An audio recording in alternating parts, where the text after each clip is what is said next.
Descartes lo que pretende, mediante la duda, es llegar a un sistema de verdades del pensamiento que no sean rebatibles, a principios sólidos y seguros en un tiempo en que la filosofía está en crisis. Sin embargo, la inquietud de Mounier en medio de una crisis de civilización es encontrar verdades de humanidad sobre las que cabe rehacer una civilización que permita que los hombres puedan vivir como personas que realizan su vocación en una sociedad renacida.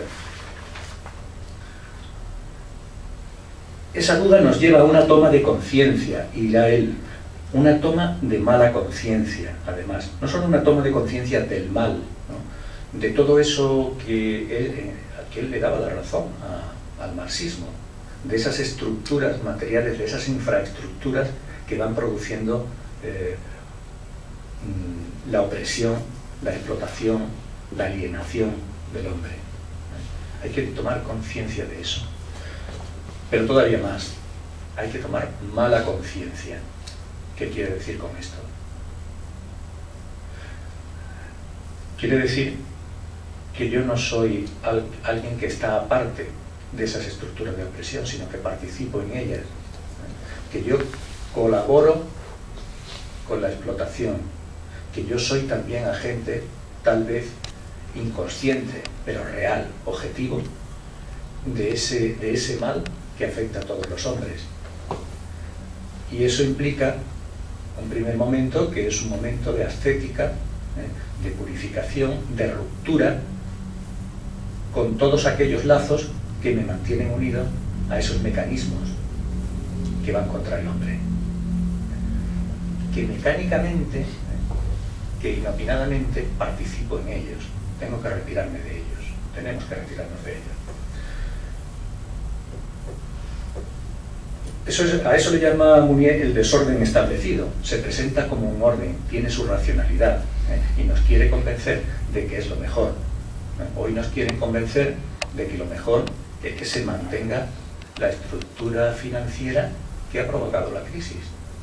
Es lo mejor, porque nos garantiza todo. No, mentira. Es parte del desorden establecido. El desorden financiero mundial, digamos, esto ya Mounier lo ve. O sea, si leéis en el primer tomo de la obra de Mounier, en Revolución Personalista y Comunitaria o en Manifiesto al Servicio del Personalismo, él ve el problema de la finanza ya, solo que ahora se ha multiplicado por 1000 o por 10.000, no sé por cuánto, ¿no?, el problema. Pero él ya lo detecta, porque el principio ya está puesto. Eso es un desorden moral, económico, social, de todo tipo, que se intenta mantener por todos los medios. Y aquí, a mí me sorprendió hace un año y pico que estuve en Rennes, en Francia, que los franceses, cuando yo los había visto en 2005, los seguidores de Mounier que hay allí, pues, a mí me daba la impresión de que no entendían. Y ahora, sin embargo, a la vista de esta crisis, han vuelto a leer a Mounier y yo creo que ahora lo estaban entendiendo. Curioso. O sea, yo creo que al pensamiento de Mounier le va bien eso, ¿no? En el momento en que se tapa todo lo que se rechaza, y además no le dice mucho a la gente. Bien, entonces ese desorden es el desorden del dinero, de los egoísmos, de los privilegios, pero en el fondo responde a una subversión de valores. Se han puesto los valores materiales, el dinero, vitales, por encima de los valores espirituales, que son los últimos ahora, ¿no? Valores como la libertad, la justicia, la generosidad, la gratuidad, no cuentan. Cuenta, sobre todo para el espíritu burgués, aquello que es contable monetariamente. Y el mundo funciona por ahí. Naturalmente, eso requiere una revolución, no otra cosa.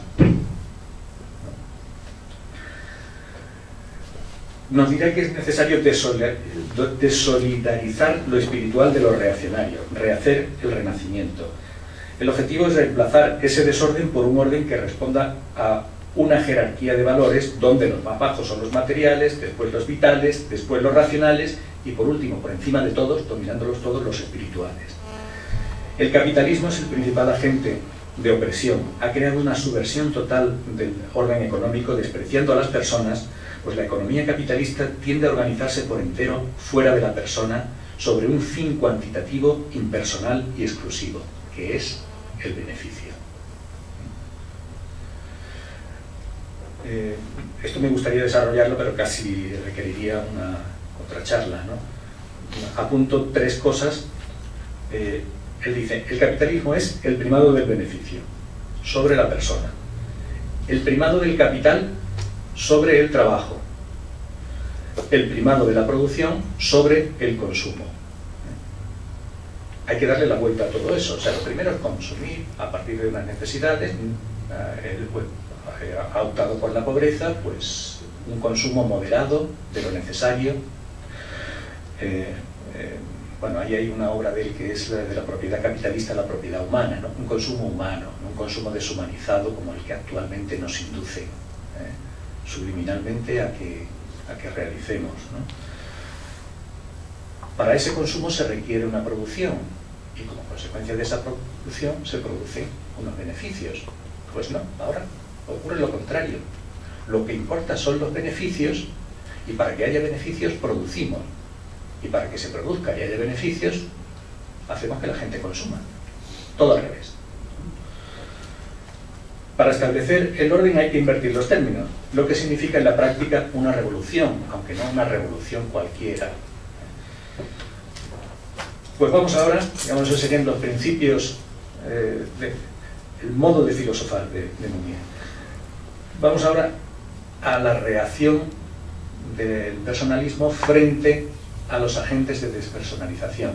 Hemos identificado que hay agentes que inducen a que cada vez seamos menos personas y tienen una fuerza poderosa para esto. Voy a citar tres aspectos. Sería la burguesía, por un lado, el fascismo en aquel momento, lógicamente, y el marxismo. En cierta medida, matizaremos. El burgués, esto es lo principal, ¿no? Nos encontramos con unas democracias burguesas que esconden a duras penas ese capitalismo salvaje, ese sistema de explotación, de alienación y de opresión, que mantiene la miseria a la mayor parte de las gentes. Hoy día quizás esto no lo veríamos así. En aquel momento la clase obrera es pobre, bastante pobre. La transformación después de la Segunda Guerra Mundial, la aplicación del keynesianismo y todas estas cosas, ha hecho que aquí se hayan limado las desigualdades, aunque no hayan desaparecido del todo, pero se ha lanzado la miseria al exterior de la civilización occidental. Millones de personas que viven en el límite de lo necesario, millones de personas que también mueren de hambre durante el año. En aquel momento eso ocurre allí mismo, en Francia. Bien, ese desorden de nuestra civilización se apoya en el tipo de hombre que ha creado. El burgués es la figura fundamental, el modelo a imitar. En otro tiempo, el modelo a imitar, antes de la modernidad, era el santo o el héroe. Todas las sociedades tienen sus héroes, que son las referencias, los modelos que hacen que esa sociedad tenga sus características, tenga su carácter propio. Y el santo, propuesto por toda la edad cristiana, ambos, dice él, son seres que aspiran hacia lo alto. Tanto el héroe como el santo cuentan con el sacrificio. Hay cosas que valen más que su propia vida. Entonces, tiran a lo alto, tiran hacia la luz del ser.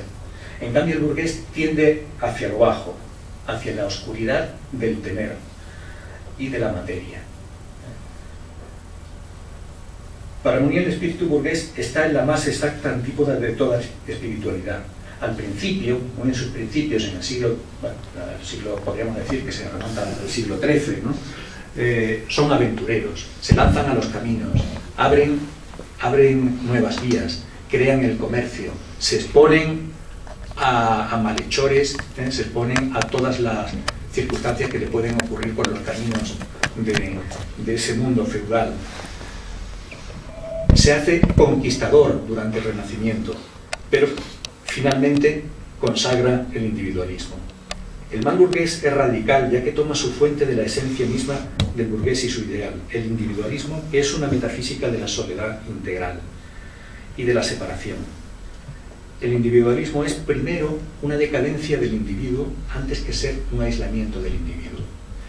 En la pendiente fatal, es una pendiente fatal, pues no es el equivalente de la persona, sino su polo opuesto.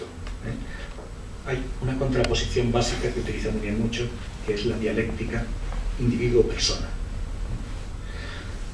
Entonces, para Mounier, el individuo es lo opuesto de la persona. Todos llevamos dentro una tendencia al individualismo. Y todos tenemos, podemos percibir una llamada de la persona. Y esa es la lucha interior que mantenemos. Si nos dejamos llevar, terminamos en el individuo clausurado, cerrado. Si luchamos, si nos esforzamos, nos superamos hacia la tendencia personal. El individuo se constituye por un movimiento de repliegue sobre sí, de hundimiento y de separación. La persona, al contrario, por un movimiento de apertura a los otros, de superación y de comunión. Una generosidad fundamental dilata a la persona al nivel del ser, por oposición a la avaricia que contrae al individuo sobre el tener. Un retiro sobre lo privado, dice muy bien, lo privado, aquello de lo que hemos privado a los demás. Tenemos un espacio privado, tenemos un tiempo privado, tenemos unas propiedades privadas. Esas son de las que están excluidos los otros. El movimiento del burgués es hacia acrecentar lo que es privado, a excluir cada vez más a los otros de una esfera individual que nos rodea, en la que nos aislamos. ¿Qué dirá él? Que al final esa propiedad, eso privado, acaba privatizándote, acaba poseyéndote. Uno acaba siendo el esclavo de eso que ha hecho suyo.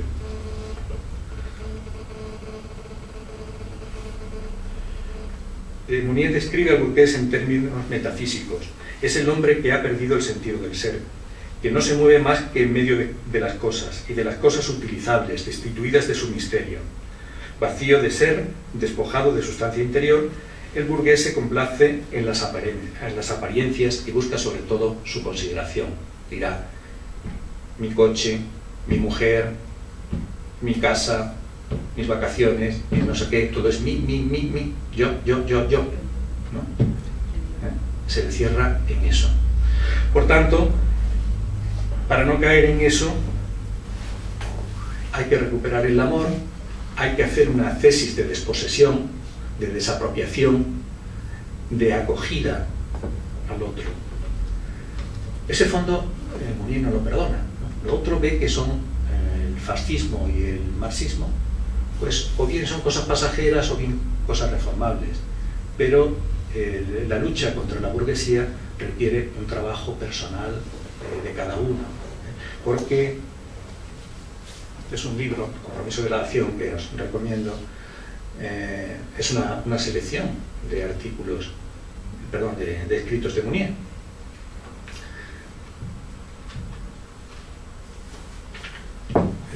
Esto se publicó durante la época de Franco, es algo que se me ha olvidado decir. Aquí la revista Esprit se recibió hasta en las zonas no conquistadas por Franco, pues hasta 1939, pero como Mounier se había posicionado en contra de Franco, la revista quedó prohibida y solo entró hasta la muerte de Franco, solo entró de contrabando, muy poco, ¿no? O sea, había bibliotecas municipales o universitarias, por ejemplo la Complutense no tiene la revista Esprit, pero dejó de recibirse en el momento en que comenzó la dictadura.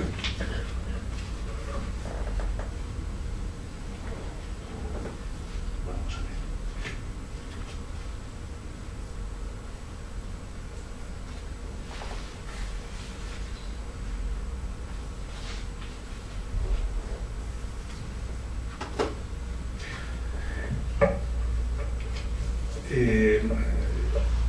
Lo burgués no pertenece solo al extracto social, ¿no?, a ese grupo social que denominamos burgués. Es también un espíritu que avanza en la sociedad y que no ha dejado de avanzar.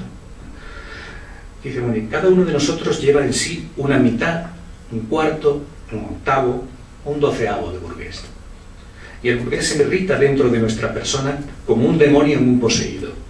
Entendámonos, no se pasa la frontera de la burguesía por una cierta cifra de rentas. El burgués frecuenta todas las latitudes, todos los medios. Si su moral ha nacido en una clase, ésta se ha deslizado hoy como un gas pesado hacia las bajas regiones de la sociedad. Arriba, algunos grandes capitanes o piratas de la industria. Socialmente burgueses se le escapan. Abajo, los violentos. En el intermedio, el mapa está lleno de lagunas, como el de un continente no sometido.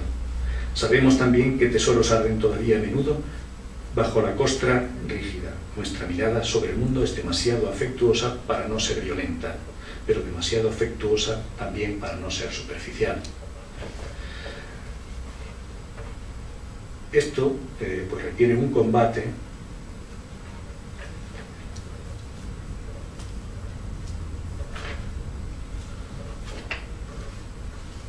y no es algo que se transforme automáticamente por una transformación de las estructuras. Requiere un trabajo personal. Y nos dice Mounier, existe en la persona una pasión indomable, que arde en ella como un fuego divino. Se eleva y cruje al viento cada vez que olfatea la amenaza de la servidumbre y prefiere defender más que su vida la dignidad de su vida. Define al hombre libre, al insobornable, al hombre, como dice Bernanos, capaz de imponerse a sí mismo su disciplina, pero que no la recibe ciegamente de nadie. El hombre para el que el supremo confort es hacer, en cuanto es posible, si él lo quiere, a la hora que ha escogido, debe pagar con la soledad y la pobreza este testimonio interior al que da tanto valor. El hombre que se da o que rehúsa darse, pero que no se presta jamás. Tendríamos que analizar en nuestra sociedad si no estamos, o sea, si nuestra vida no son más bien préstamos, ¿no? Son experiencias diseminadas por tiempos, si hay continuidad, un compromiso total en nuestra vida.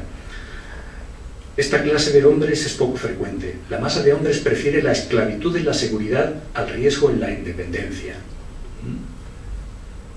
Yo digo esto y yo, cada vez que me siento en el despacho siendo funcionario, me acuerdo de estas cosas. Pero bueno, bueno, no es lo único que hago, ¿no? Ni lo más importante, pero bueno, ahí estoy, ¿no? También hay que vivir, pero bueno, no sin contradicciones. Sin embargo, la rebeldía contra el adiestramiento, la resistencia a la opresión, el rechazar el envilecimiento son el privilegio inalienable de la persona, su último recurso cuando el mundo se levanta contra su reino. Bien está que los poderes definan y protejan los derechos fundamentales que garantizan la existencia personal, pero se podrá siempre discutir por las colectividades las fronteras de estos derechos con el bien común. Las más solemnes declaraciones de derechos son pronto cambiadas cuando no descansan sobre una sociedad suficientemente rica en caracteres indomables, al mismo tiempo que sobre sólidas garantías en las estructuras. No confiemos solo en las estructuras, hacen falta los caracteres indomables, la gente que se revela. Y ahí yo sí creo un déficit, pero mucho mayor que el de España, o del gobierno, ¿no? ¿Qué déficit de personas, ¿no? ¿Qué déficit de militancia tenemos? Una sociedad en la que los gobernantes, la prensa, las élites no propagan más que el escepticismo, el engaño y la sumisión, ¿no? ¿De dónde está hablando, no? Es una sociedad que se muere y solo moraliza para ocultar su podredumbre. Es un llamado entonces al riesgo, a la aventura, a la dignidad de la persona. Bien, pues pasamos al segundo punto de estos agentes de despersonalización. En aquellos momentos era muy claro, hoy quizás no sea tan claro, pero no deja de existir, cuidado. El fascismo fue una violenta reacción que quería despertar las potencias del hombre y las energías colectivas contra el individualismo y las mediocridades de las democracias burguesas. hay una razón. La decadencia burguesa estimula la aparición de gente que dice, basta ya de blanduras. Hay que ver el fascismo también desde ese punto de vista.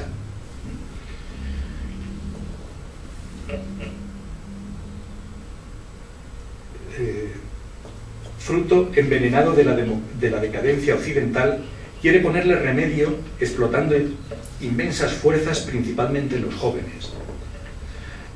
Era sobre todo un fenómeno bastante juvenil, y atraía mucho por el gesto, ¿no? Por ese gesto que hacía aparecer ante sus ojos unos héroes dispuestos al sacrificio personal en favor de la patria, ¿no? Eso era admirable para la juventud, ¿no?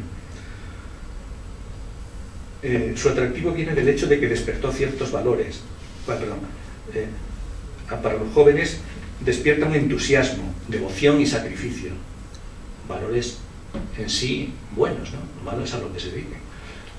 Entran más dentro de lo vital, ¿no? De los valores vitales. Su atractivo viene del hecho de que despertó ciertos valores vitales y colectivos que estaban dormidos. Su mal estaba en que los encarnó de forma fraudulenta.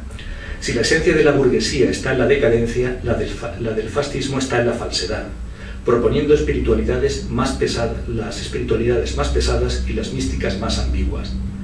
El sentido comunitario de los hombres y los pueblos que cautiva los desnaturaliza en un delirio colectivo, donde se disuelven las personas. La persona se disuelve en la masa, en la patria, ¿no? Acordaos, habréis visto en documentales esos desfiles de las SS o del ejército alemán, que es un prodigio de sincronización, ¿no? De automatismo, es como si fuera una sola cosa. Entonces es una mística unitiva, ¿no? Un poco, fijaos, degradada respecto a lo que es la mística cristiana, por ejemplo, ¿no? Es una mística de unión, pero en la mística cristiana se mantiene la separación. Aquí no, aquí hay una disolución. Y eso contenta al pobre desgraciado seguidor del líder fascista, que se siente como una sola cosa y que como en sí se apropia de las virtudes del héroe fascista. Es una forma de alienación. Bueno, todo eso da lugar a ese delirio colectivo donde se disuelven las personas despojadas de su responsabilidad. Ya no es su cabeza la que piensa, es la cabeza del líder. Despojadas de su responsabilidad, de su poder de elección y de reflexión. La mentira estalla en su punto más alto en la identificación final del individuo con el Estado. El todo es. La persona no es más que en el todo. Yo soy en la patria. La patria es lo que es y lo que permanece, lo que tiene relevancia.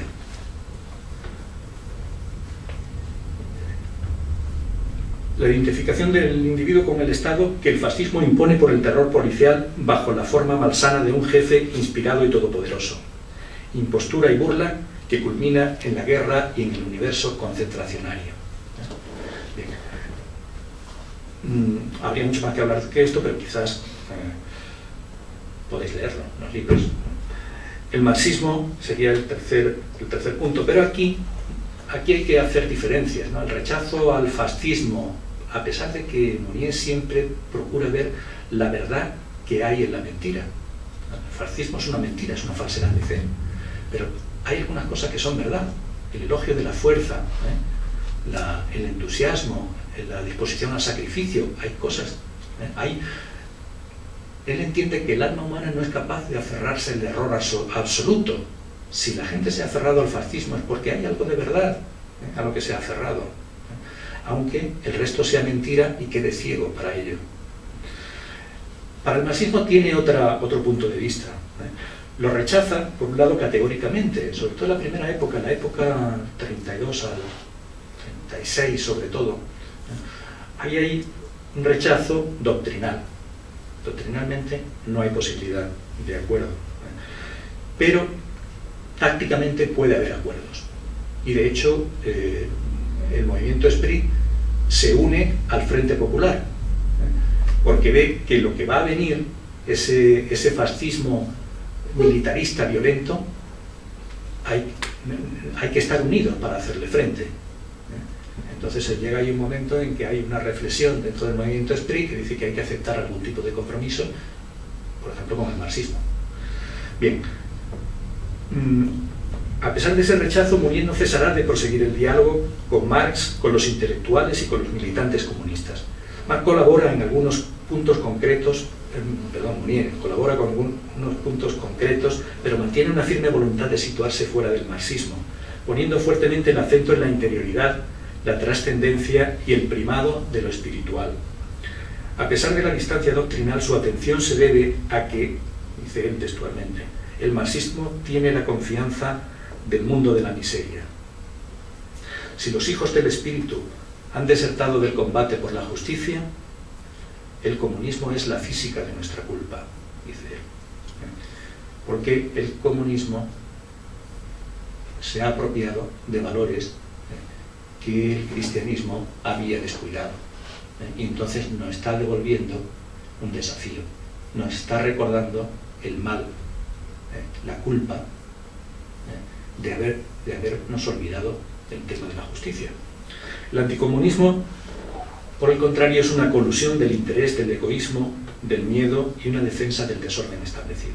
Claro, si él el comunismo no lo aceptaba, el anticomunismo menos. Porque es un fariseísmo, es un conjunto de cobardías, de gentes que quieren preservar sus intereses y que a veces utilizan para eso elementos doctrinales que sí que son verdad, pero que en realidad a ellos tampoco les importa. Por desgracia, por una reacción sin matices, el marxismo ha llamado la atención sobre las condiciones materiales de la vida del espíritu y sobre las subservidumbres actuales.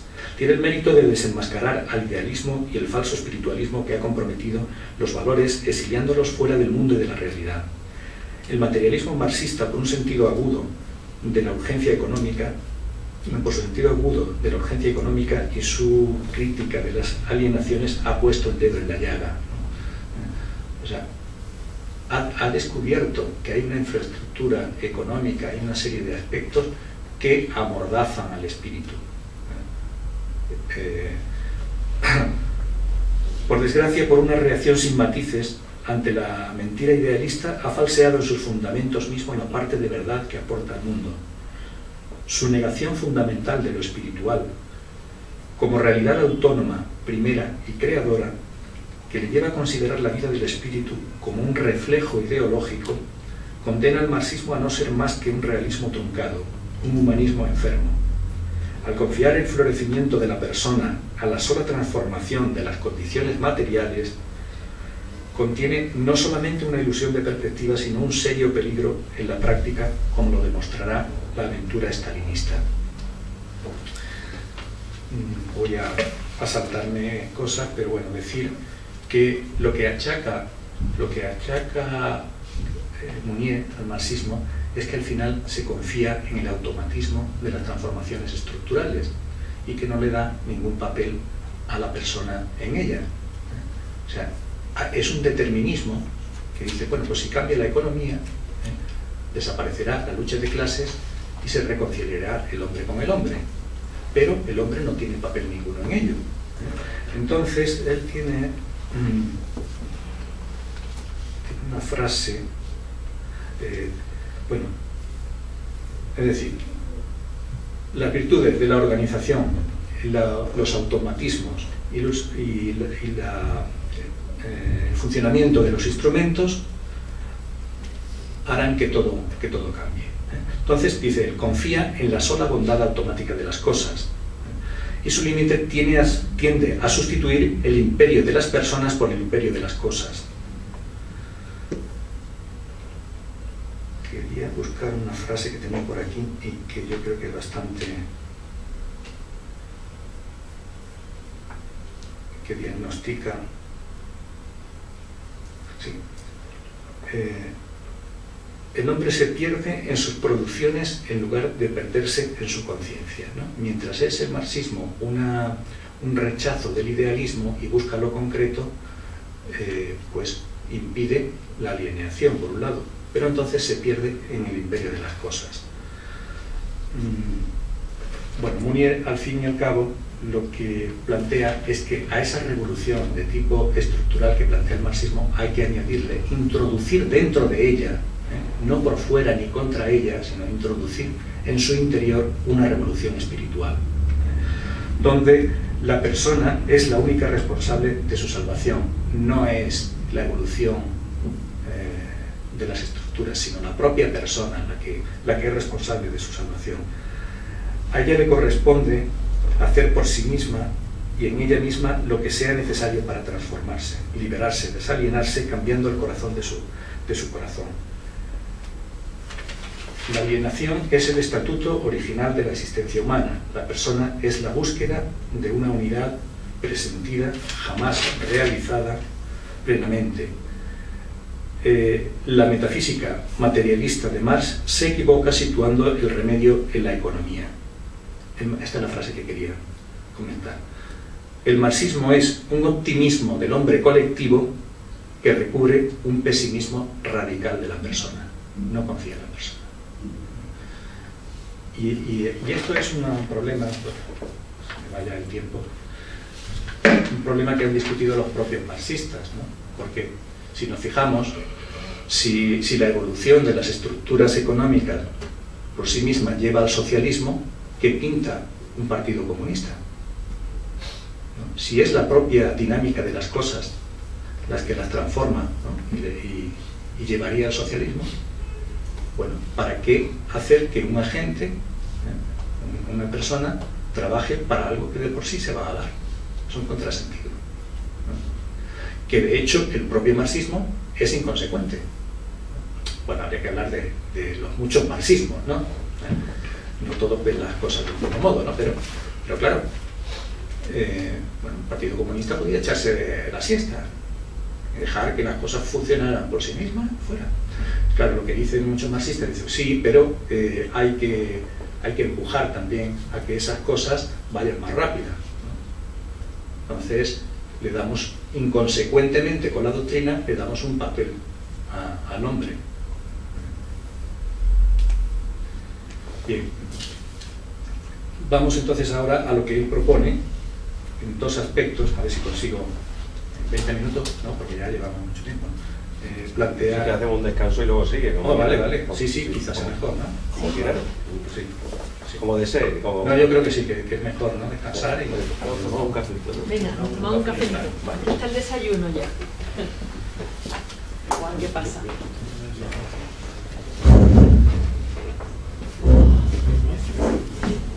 Va a venir otra vez. Perfecto. Antes de que se me... Pues mira, a ver. Al final Bueno, vamos. no voy a llegar a ver si me invitan a trabajar.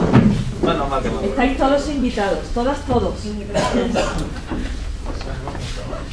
Zumo, Luis. Hay de piña, manzana y este que tiene... Y zanahoria parece, ¿no? No, la zanahoria será de adorno. Pues ábrelo. Es que hago esto porque si no la gente no me aguanta hasta las 2. Que si no lo partidiza. Que no me acuerdo de apagar la Oye, cámara. muy bien. Yo creo que puede ser útil.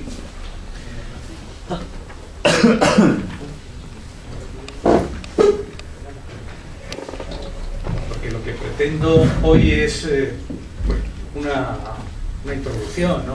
Un acercamiento, y ojalá que sea de suficiente interés como para que por vuestra cuenta luego leáis, ¿no? Entonces quería daros pistas. Ah, sí. Así como se ve bien.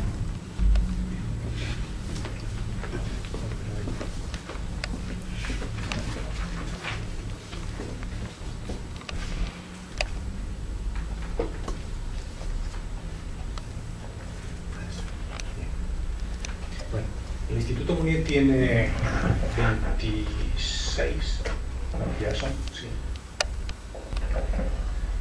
años de existencia, 26 son, del 1984, que se crea, coincidiendo con la entrada de la OTAN y una serie de cosas, y era una reacción frente al adocenamiento también de una militancia que en su momento pues, parecía que podía tener ser más rebelde, y luego pues se acomodó, ¿no? Tenéis aquí la página web, que es no sé si se ve, sí.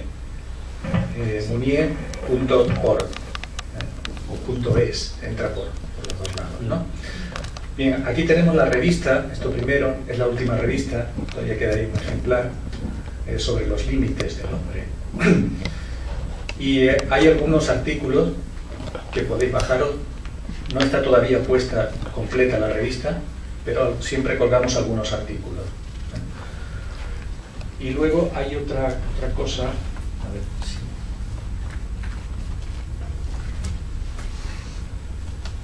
que podéis bajar, y que es esto. Bueno, veis que también está Facebook ahí. Esto, clásicos básicos del personalismo. Una de las cosas que hicimos al principio, termina por el año 93 o por ahí, fue la colección de una serie de antologías de autores personalistas. Eso ya está agotado, de algunos ejemplares, de algunos títulos se hicieron 3 ediciones. Bueno, pues aquí podéis conseguir textos de Munier para leer en casa tranquilamente. No, este no es. Clásicos básicos del personalismo. Es otro libro. Ahí tenemos, hemos comenzado hace medio año a meterlos. Aquí. O sea, esos libros que ya no los podemos editar más, ¿no? Pues están aquí. Entonces ahí tenéis, por ejemplo, a Martin Buber, filósofo judío, personalista, y hay 2 antologías de Manuel Munier, aproximadamente unas 80 páginas cada. Entonces, ahí tenéis una serie de textos donde consultar, y también, si queréis conocer un poco de la vida de Munier, en uno de ellos también se habla algo. Luego, aunque ya os lo habéis llevado casi todo, nosotros publicamos un montón de libros. 4 libros de esta colección, la colección Persona.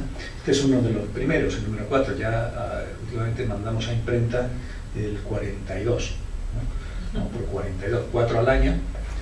Y son libros que ahí los veréis, que no sé el precio que tienen, pero que por suscripción son 4 libros, 22 euros al año.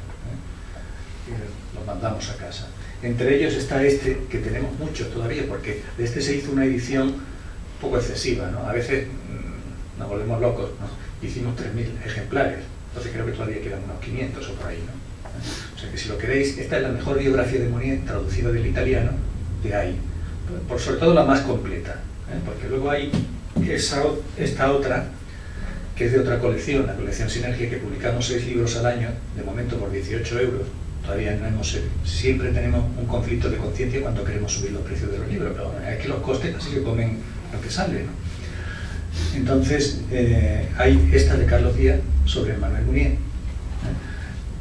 muy sencilla, corta, y que con el estilo de Carlos, quien no lo conozca, no sabe lo que se pierde, que lo conozca, a lo mejor se pelea con él, o a lo mejor sale muy amigo suyo, ¿no? Media tinta no hay, ¿no? O sea, o lo matas o te unes a él, ¿no? Pero no hay medias tintas. Bueno, entonces, con ese estilo suyo es una biografía apasionante de él, porque luego ya el resto de cosas que hay, las obras completas, que eran 4 volúmenes, quedaron agotados. Yo a veces quiero conseguir alguna, a veces busco por libros de viejos, no hay forma, de manera, ¿no? Solo ahí se reeditó lo que hizo la editorial, una selección de obras en un solo tomo, que está en la editorial Sígueme, obras selectas, obras escogidas, algo así se llaman, en la colección Hermeneia de Sígueme. Bueno, ahí tenéis lo esencial, ¿no? Porque estaría, por ejemplo, ahí el personalismo, que es la obra sintética de él, donde podemos tener una visión de conjunto de su filosofía rápida, que es la que tú tienes. Si la puedes enseñar. Ese libro está reeditado un poco pirata por la Acción Cultural Cristiana. Entonces, también lo podéis conseguir pero si queréis ir a la página web de Acción Cultural Cristiana, o tenéis un teléfono y lo conseguís por ahí, porque por desgracia no tenemos otra. Yo tengo esta, que es mexicana, y hay algunas cosas que te pegan una bofetada cuando la ves, ¿no? La traducción, ¿no? Ahí, el otro día yo no me había fijado, uno de los primeros capítulos, la traducción es la existencia incorporada, y él pone la existencia incorpórea. Incorpórea es que no tiene cuerpo, es lo contrario de lo que quiere decir Munier. Bueno, bien, pues son pistas por si queréis profundizar en esto. Y ya vuelvo al tema.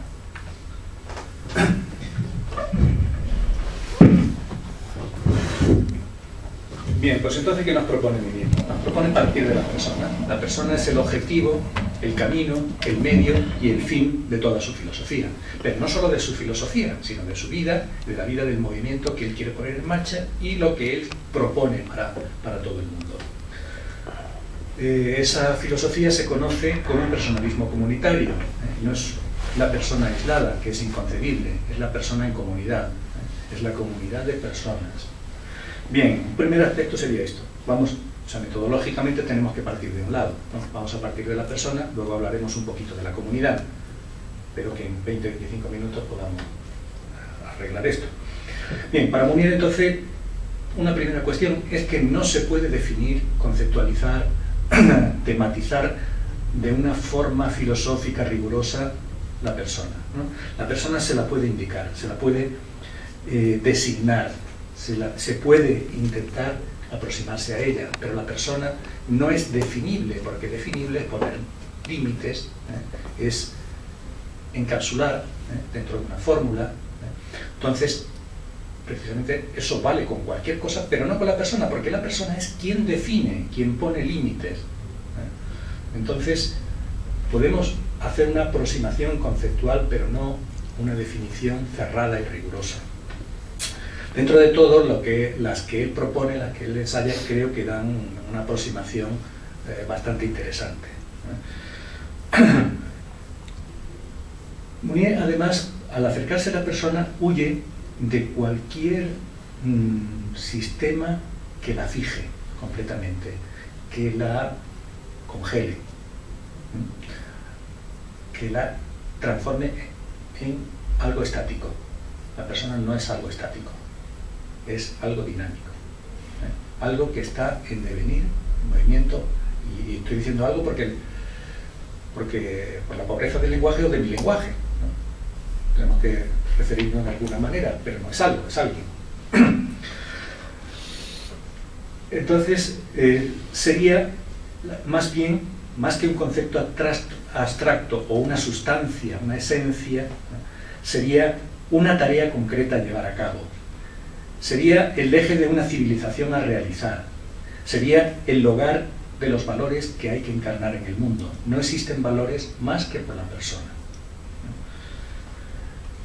La persona es un centro de reorientación del universo objetivo.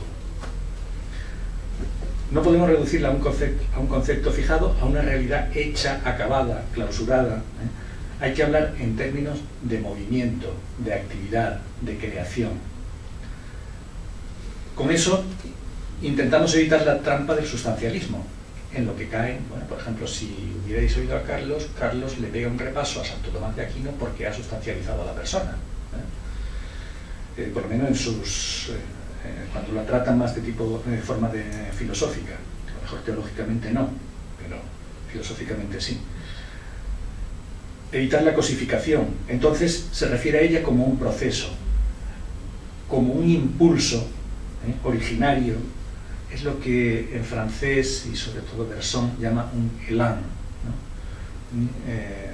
Bergson habla de la vida, su problemática, ¿no? La vida como algo que surge, pone una metáfora que son los fuegos artificiales, ¿no? Una noche de verano, espléndida, oscura, un fuego artificial surca el cielo, entonces estalla en 1000 formas, y cuando está estallando todavía surge otro, cada uno de esos puntos se transforma en una fuente de luminosidad, de otros fuegos. Bueno, pues es un impulso, si el impulso cesa, se cae. Hay que estar en alas de ese impulso continuamente. También pone otras metáforas, por ejemplo, la personalización es como un poco, así, quizás más vulgar, ¿no? Pero como ir en bicicleta, ¿no? Si vas en bicicleta y no pedaleas, te caes, ¿no? Entonces, siempre la persona, para serlo, tiene que estar en movimiento, tiene que estar en un proceso de autocreación.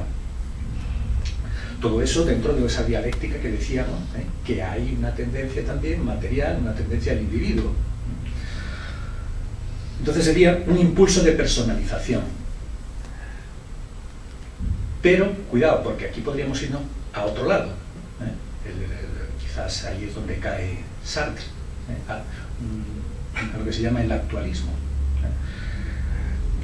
No es una simple actividad, ni una multitud de actividades, ni una serie de actos inconexos, lo que dice Sartre: en este momento soy esto, hago esto, y no hay ninguna identidad, ningún yo que una lo que en este momento soy y hago, lo que actúo, mi acción, con la de dentro de un rato.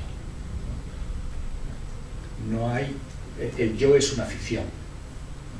Hume también, David Hume, filósofo empirista inglés, pues también planteaba ese asunto, ¿no? El hombre pues es un haz de percepciones, pasa de una percepción a otra, ¿no? En Sartre, paso de un acto a otro, ¿no? Entonces es un conjunto de actos inconexos. No, Monnier no. Es verdad que existe esa actividad, pero toda la persona es esa actividad, aunque haya actividades.